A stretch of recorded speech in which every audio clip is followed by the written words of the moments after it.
Mucho se habla de síndrome de alienación parental, tanto desde el movimiento defensor de los derechos humanos de las niñeces y sus madres protectoras, como desde el movimiento pedófilo que hace lobby en cada espacio que pueden, desde organizaciones que tienen un doble discurso de derechos de niñez en todo el mundo, como ser las agrupaciones que se definen a sí mismas como organizaciones de padres alejados de sus hijos, entre otras. Sin embargo, llega un momento en el que pareciera olvidarse el origen del falso e inexistente SAP, ya sea porque va quedando atrás en el tiempo o porque a muchos no les conviene y se desdibuja la postura de su creador, Richard Alan Gardner. Considero que para conocer si algo es bueno o malo, no hay mejor forma que investigando el pensamiento e ideología de quien creó aquello que se estudia. En este caso, me parece muy bueno poder dar a conocer la postura del creador de la pseudoteoría del síndrome de alienación parental, SAP o PAS en sus siglas en inglés, a través de sus propias palabras en sus publicaciones. Antes de adentrarnos en lo que hoy nos ocupa, haré una breve reseña de quién fue Richard Alan Gardner, para quienes aún no lo conocen, y apuntando a que quienes mucho hablan de SAP, pero no saben quién lo creó, así se interiorizan y pueden entender por qué están promulgando ideas misóginas y pedófilas al avalar dicha pseudoteoría. Richard Alan Gardner fue un pedófilo confeso estadounidense que se desempeñó como perito judicial. Nació en 1937, era médico clínico, fue parte de la CIA y de la Fundación para la Falsa Memoria, un centro clandestino de tortura de niños y niñas. Fue perito de parte a favor del gobierno de Estados Unidos para los casos que los soldados, por estrés postraumático, cometían violaciones, e inventó un recurso para defender en la justicia a padres hombres que habían cometido el delito de incesto paterno-filial, docentes y miembros de congregaciones religiosas que habían cometido abuso sexual infantil. Richard Gardner estaba a favor de la legalización de la pedofilia y creó algo que él denominó síndrome de alienación parental. Era contratado y pagado por los acusados de abuso. Richard Gardner postuló que la mujer, realiza un lavado de cerebro sobre su hijo o hija en contra del padre, con el fin de alienar, es decir, hacer desaparecer a ese padre de la vida del niño. Para ello, la madre consigue que el niño o la niña invente que su padre abusó sexualmente de ellos. El caso es que esto no solo terminó en este concepto inventado de que los cerebros de los niños son fácilmente programados por sus madres perversas, alienadoras, sino que continuó por desarrollar una supuesta teoría de la sexualidad que postula que el contacto sexual adulto-niño es benigno y es beneficioso para la reproducción de las especies.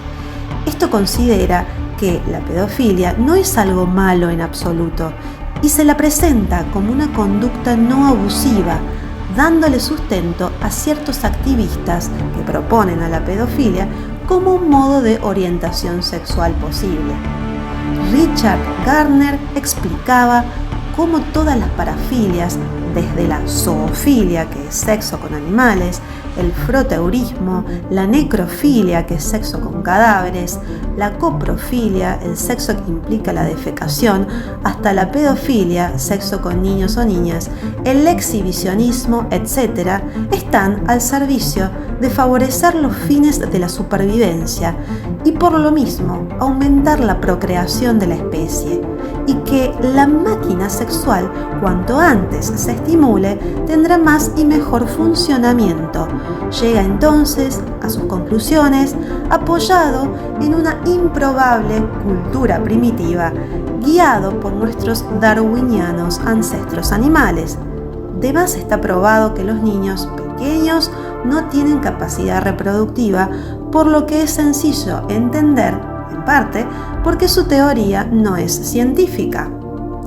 Otra explicación de por qué el SAP no tiene rigor científico es que en ningún momento se contemplan en el SAP variables básicas como la capacidad de representación, el desarrollo del lenguaje, el papel del juego, el desarrollo de la capacidad de pensamiento, la comprensión de la realidad y su diferenciación con la fantasía, la construcción de teorías sobre la realidad, las relaciones con los otros, el desarrollo moral o el progresivo conocimiento del mundo social.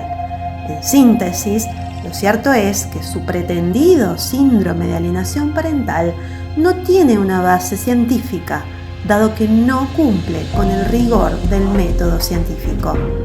Fue construido por medio de falacias. Al no recibir el apoyo del mundo académico, Richard Alan Gardner terminó su vida suicidándose el 25 de mayo de 2003. Habiendo hecho esta reseña histórica sobre quién fue Richard Alan Gardner y su falaz creación, el inexistente síndrome de alienación parental, pasaremos a desenmascarar a este hombre a través de sus propias palabras y que sean ustedes quienes saquen sus propias conclusiones, porque a través de sus frases todo queda más que claro.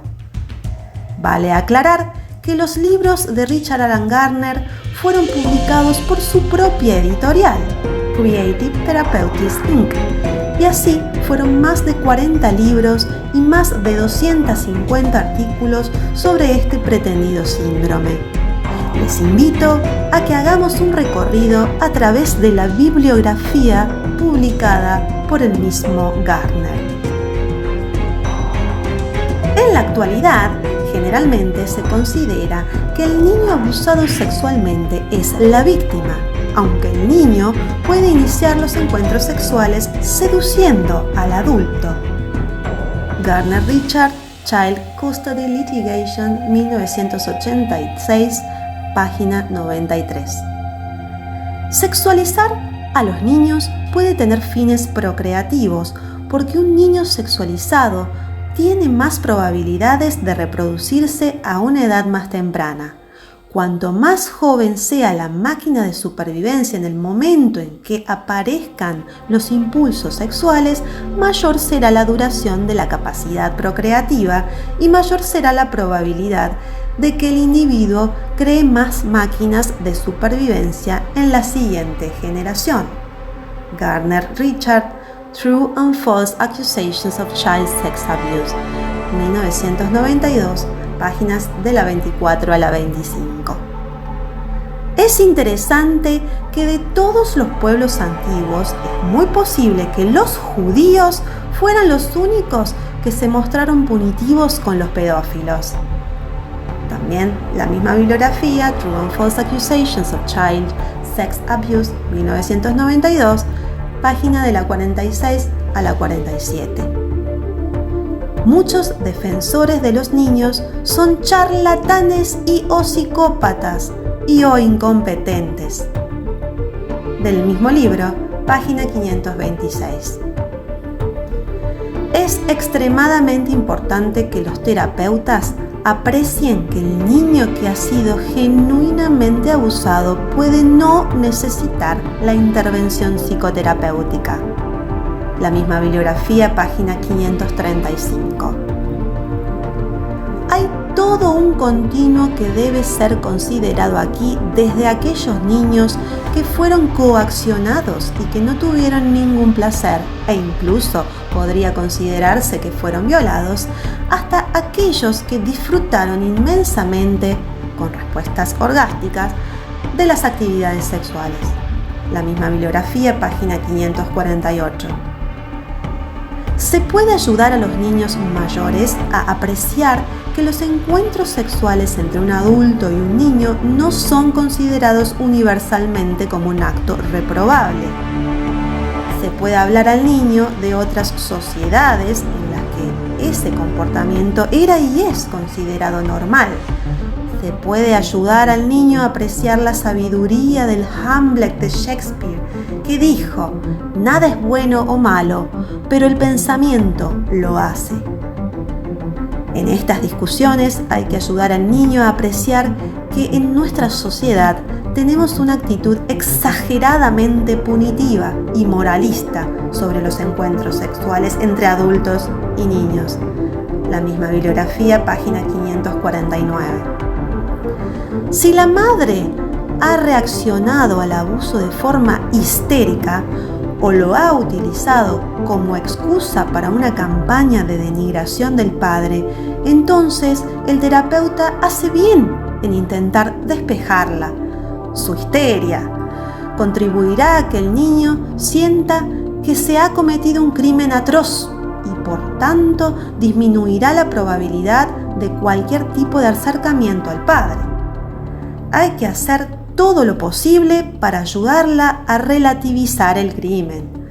Hay que ayudarla a apreciar que en la mayoría de las sociedades de la historia del mundo ese comportamiento era omnipresente y así sigue siendo. La misma bibliografía, página de la 584 a la 585. Las madres que han sufrido abusos sexuales en su infancia pueden tener una ira residual hacia su padre abusador u otro agresor sexual, y esto puede estar interfiriendo en su relación con su marido. Esto debe ser explorado en profundidad y ella debe ser ayudada a reducir esa ira residual. Tal vez se le pueda ayudar a apreciar que en la historia del mundo su conducta ha sido probablemente más común que la conducta contenida de quienes no abusan sexualmente de sus hijos. Misma bibliografía, página 585. Es probable que la madre tenga problemas sexuales. En muchos casos, ella misma fue abusada sexualmente cuando era niña. Es posible que nunca haya alcanzado un orgasmo, a pesar de haber sido abusada sexualmente, a pesar de haber tenido muchos amantes y a pesar de estar casada. Por lo tanto, el terapeuta hace bien en tratar de ayudarla a lograr esa gratificación. Las afirmaciones verbales sobre los placeres de la respuesta orgásmica no suelen ser muy útiles. Hay que fomentar experiencias en situaciones adecuadas de relajación que le permitan alcanzar el objetivo de la respuesta orgásmica. Los vibradores pueden ser muy útiles en este sentido y hay que tratar de superar cualquier inhibición que ella pueda tener con respecto a su uso. Su propia disminución de la culpa por la masturbación hará que sea más fácil para ella fomentar la práctica en su hija, si esto se justifica. Y su mayor sexualidad puede disminuir la necesidad de su marido de volver a su hija para la gratificación sexual. Misma bibliografía, página de la 584 a la 585. Si él, refiriéndose al padre abusador, no lo sabe ya, hay que ayudarle a apreciar que la pedofilia ha sido considerada la norma por la gran mayoría de los individuos en la historia del mundo. Hay que ayudarle a comprender que incluso hoy día es una práctica extendida y aceptada entre literalmente miles de millones de personas. Tiene que apreciar que en nuestra sociedad occidental, especialmente, adoptamos una actitud muy punitiva y moralista hacia tales inclinaciones. Ha tenido cierta suerte con el lugar y la época en que nació en lo que respecta a las actitudes sociales hacia la pedofilia. Sin embargo, no son razones para condenarse a sí mismo.